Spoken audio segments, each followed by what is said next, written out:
ઈ ભોળા દાદા બેઠા છે ને? હા બેઠો, શું કામ છે? 100 રૂપિયા ઉછીને આપો ને. મમરાભાઈ, પૈસાની તો માથાકૂટ હાલે, પૈસાની વાત ન કરતા. પૈસાની વળી હું માથાકૂટ હાલે? જો ને 1 રૂપિયાની આવક છે ની, બેઠા બેઠા ખાવી. તો પણ એક કામ કરો ને, મને 10 લાખ રૂપિયા ઉછીને આપો. આપણે બે ટોરસ ભાગમાં લેવી. હું ટોરસ હાંકીશ, તમારે ખાલી રોકાણ કરવાનું. પછી લે હું 5 વર્ષ એક ધારો ટોરસ જ હાંક્યા કરીશ. 4-5 વર્ષે અહીં આવીશ તો હિસાબ ક્યારે આપશો મને? પાછો ઉતારે. ના રે ના, એવું રોકાણ મારે કાંઈ કરવું ના. એમ તો જો મેં ટ્રેક્ટર લીધું ને, એમાં રોકાણ કરેલું છે, એમાંથી 1 રૂપિયાની આવક ના. તો બેહો, આપણે બધા ભેગા થઈને બેહવી. બીજું હું? થોડા એક કામ હતું. હું ટ્રેક્ટર લેવા આવ્યો તો ખેડવા. આ તે લઈ જા, 1000 રૂપિયા થાય. પણ પેલા ખેતર તો ખેડી નાખ, પછી પૈસા આપીશ. એમ ને પેલા પૈસા. થોડા દાદા, પેલા પૈસા ન હોય, પેલા ખેતર ખેડાઈ જાય ને પછી પૈસા લેવાના હોય. એ હારું, જાઓ મમરાભાઈ, જમરૂક નું ખેતર ખેડી આવો. ના રે ના, હું કઈ એમને થોડો ટ્રેક્ટર હાકું. આ પણ તમને 200 રૂપિયા આપું. અલ્યો જાઓ. તો મને ક્યાં કઈ વાંધો છે? હાલો જમરૂ કાકા. જોવો તમે કહેતા હતા ને કાઈ આવક ચાલુ થઈ ગઈ ને, 1000 રૂપિયા આવી ગયા ને. પણ એટલે હજી ક્યાં 1000 રૂપિયા આવ્યા? 200 રૂપિયા તો મમરાભાઈ દીધા, 800 રૂપિયા આવશે. 800 રૂપિયા તમને ઓછા લાગે? મારે તો રોજની 50 રૂપિયા દાડી છે. પણ મમરાભાઈ ને ખેતર ખેડીને આવી જ જવા દે, પછી પૈસા આવશે ને. બોલો જમરૂ કાકા, આડી સોકડી પાડું કે ઊભી સોકડી પાડું? ઈ હું આડી સોકડી ને ઊભી સોકડી? એ આમ આડું ખેડું કે ઊભું ખેડું એમ? ઈ તારે જેમ ખેડું એમ ખેડજે, પણ હડકું ખેડવાનું છે. એ હારું.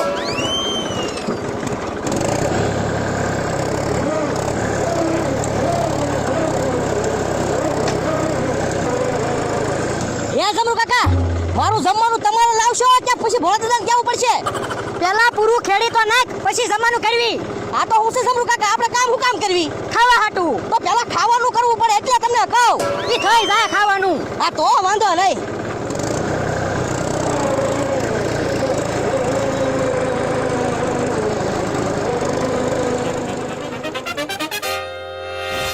હેલા, ખમણ ઢોકળા લાવ્યો, એની કરતા બીજો નાસ્તો લાવ્યો હોત તો.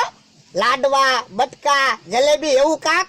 પણ એવું કાંઈ તૈયાર નહોતું. ખમણ ઢોકળા તૈયાર હતા જ લેતા આવ્યો. એ હારું.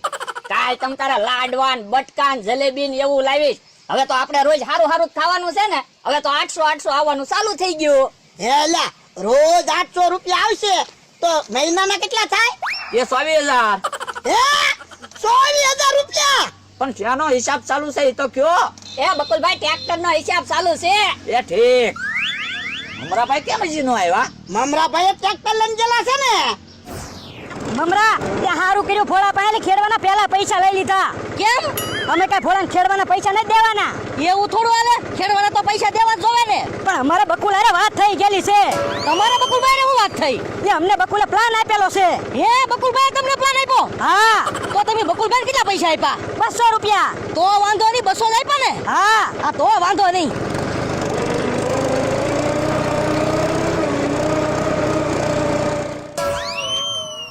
પેલા ખમણ ઢોકળા ખાધા, હવે ધરાક ખાવી, પછી 5 રૂપિયા ખાવાનું મગાવી. હવે તો તમારે 24000 આવવાના ચાલુ થઈ ગયા. ઈ પૈસા કઈ થોડા ખૂટે? એટલે પૈસા આવતા હોય ને તો ખર્ચો કરવામાં મને વાંધો જ નથી. તો આ તો ભોળા દાદા, તમે આખો દી ગમે એ વસ્તુ મગાવો ને તો હું લઈ આવું ને આખો દી ખાધા કરું. અરે ખાધા કરજો તારે. યો બોલો, હું એક તો ટ્રેક્ટર હાકી હાકીને થાકી ગયો અને તમે અહીંયા બેઠા બેઠા ધરાક ખાવ. તો પણ તમે ખાઓ. હા તો ધરાક તો ખાવાની જ હોય ને. હે મમરાભાઈ, ઘડીકમાં 1.5 વીઘો ખેડીને વહી આવ્યા. એટલે ટ્રેક્ટર થી વીઘો ખેડતા હું વાર લાગે? તો મમરાભાઈ જમરૂકે પૈસા આપ્યા હોય ઈ તો લાવો. પૈસા મને ન જાય પાવ જમરૂ કાકાએ. યો બોલો, તો મારે જમરૂ કાકા પાસે પૈસા લેવા જવું પડશે ને. પણ જમરૂક કાકા પાસે ક્યાં પૈસા હોય? વ્યવહાર તો કેહા કાકા કરે. ઈ આમ કેહા કાકા આવે, પૈસા દેવા આવતા લાગે. મમરા ખાઈ તો વેચ. ઓ બાપા, કોને પૂછીને જમીન ખેડી? જમરૂકે કીધું તો એટલે. જમરૂક ની એકલાની વાડી છે? મારી વાડી છે. તેમાં હું કરું? એ મારે કાઈ સાંભળવું ના. તું હવે 1000 રૂપિયા લાવ. મારે છે ને 1000 રૂપિયા દેવાના. તારે 1000 રૂપિયા દેવાના. એ તે ખેતર ખેડ્યું ને એટલે મારે એમાં બગીચો બનાવવાનો હતો. પણ એમાં અમે શું કરવી? જમરૂક કાકા કેવા એવા થાય કે ટ્રેક્ટર લઈને આવો, ખેતર ખેડવાનું છે. એ મારે કાઈ સાંભળવું ના. તું પૈસા લાવ. હવે તું પૈસા લાવ. એક તો ખેતર ખેડ્યું અને પાછો હામાં પૈસા માંગે. એક કામ કરો ને, આપણે વચ્ચેનો રસ્તો કાઢવી તો. ભોળા દાદા તમે ક્યાં કાકા 500 રૂપિયા આપી દો એટલે વાત પતી જાય. ના રે ના, હું થોડા 500 રૂપિયા આપું, ટ્રેક્ટરમાં ડીઝલ ભર્યું ઈ. આપણે આવડાને બગીચો બનાવવાનો હતો વાડીમાં એટલે. ના રે ના, હું કાંઈ 500 રૂપિયા નથી દેવાનો. તો જમીન હતી ને એવી ને એવી કને ખાય. હવે એવી ને એવી થોડી જમીન થઈ જાય. તો પૈસા લાય. ના રે ના, પૈસા હું કાંઈ નથી દેવાનો. પૈસા નો દેવાય તો ઉભો રે, ધોકો લેવા દેતો. ઉભો રે, પૈસા આપું છું. મમરાભાઈ, ઓલા 200 રૂપિયા તમને આપ્યા, એ આપો તો પાછા. ના રે ના, એક તો હું ટ્રેક્ટર હાકી થાકી ગયો અને તમે પાછા પૈસા માંગો. ભોળા દાદા તમે આપી ગયો ને 500 રૂપિયા. ના રે ના, હું કાંઈ નથી આપવાનો. ઉભો રે, તું એમ નહીં માને. ઉભો રે, આપું છું પૈસા. અલે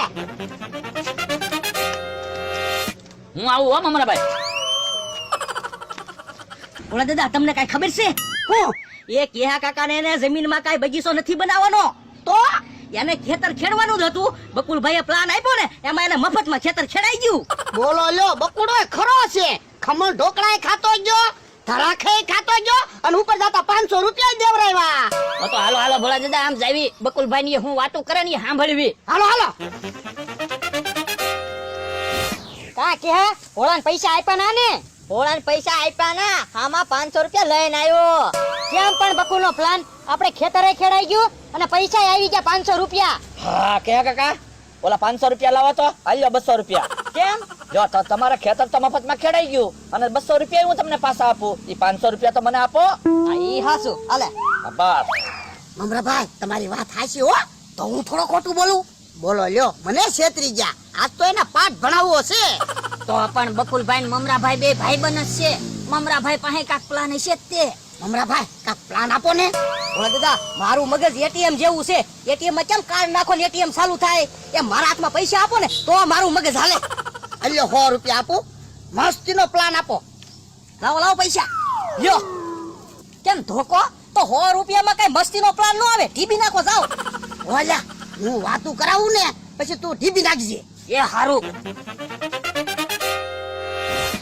હવે તમારે વાવવાનું થાય ને એટલે મને કહી દેજો, હું પાછો તમને એવો પ્લાન આપીશ તમારે મફતમાં વવાઈ જાય. હા તે વાંધો નહીં તમ તારે. કે હા ભાઈ, જમરૂકભાઈ, મારી ભૂલ થઈ ગઈ. મને ખબર નહોતી તમારે તમારી વાડીમાં બગીચો બનાવવાનો છે એમ. તો પણ તારે મને પૂછવું જોઈએ ને. ઓ બાપા, એલા મને ન ડીબાનો, આને ડીબાના છે. એ ભાગો. ઉભા રહેતા.